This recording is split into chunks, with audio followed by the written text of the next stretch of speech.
aujourd'hui, je vous l'ai déjà dit, il n'y aura plus de déclaration à la CNIL de vos fichiers. En revanche, c'est l'entreprise qui devient responsable et qu'on responsabilise via le RGPD. Et on lui dit, vous devez vous mettre en conformité et vous devez être en mesure de me démontrer, moi, autorité de contrôle, que vous êtes en conformité. Donc, comment on documente? On documente par écrit. Et donc, qu'est-ce qu'on démontre? Eh bien, premièrement, il faut qu'on tienne un registre des traitements. Vous avez recensé, cartographié vos traitements, il y a un registre qui va avec. C'est obligatoire. Vous allez mettre vos finalités, le type de données, enfin toutes les rubriques nécessaires pour que déjà la CNIL voit que vous avez fait le boulot et que vous maîtrisez vos traitements. Hein, n'oubliez pas, le stagiaire du marketing a son petit traitement. Il faut que tout ça soit cartographié et recensé. Registre des traitements. Ensuite, il va falloir que vous justifiez que, eh bien, quand vous mettez en place une collecte de données qui nécessite le consentement des personnes, eh bien, ce consentement, vous l'avez bien eu. Et vous l'avez bien eu en conformité avec le RGPD. Donc ça veut dire quoi? Ça veut dire d'abord, je vais établir un beau modèle, je vais demander au service juridique de m'établir un beau modèle que je vais pouvoir utiliser. Et puis ensuite, je vais demander à l'informatique de me donner les moyens de conserver la preuve que toutes les personnes qui sont dans ce fichier-là, elles ont bien donné un consentement valable. Donc vous voyez, on va voir à la fois le juridique, puis ensuite l'IT. Et on se ménage la preuve de tout ça par écrit, par des procédures.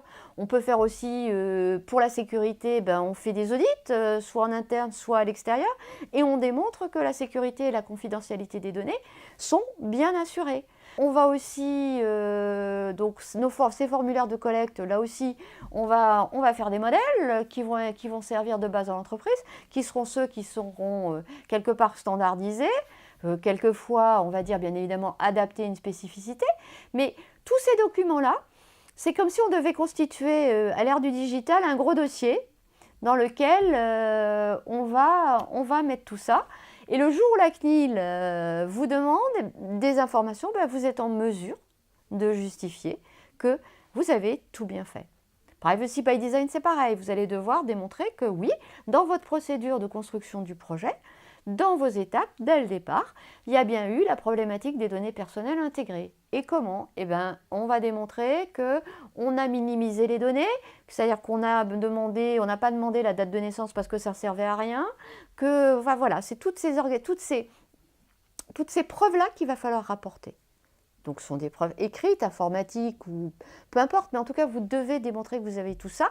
Et j'insiste sur le fait que ceci doit être facilement accessible, d'où l'importance de la personne qui va coordonner la mise en conformité, parce que on ne va pas vous laisser 40 jours pour aller chercher les infos. Si vous allez chercher les infos, c'est qu'il y a un problème, c'est que ce n'est pas bien fait. D'accord? Donc, il faut absolument regrouper tout ça, encore une fois, comme si vous aviez un gros dossier. Je terminerai en disant, actualisez en permanence, je vous l'ai déjà dit tout à l'heure, je vous le redis, actualisez en permanence votre documentation. C'est fondamental. Un registre des traitements qui n'est pas mis à jour est un registre non conforme au RGPD.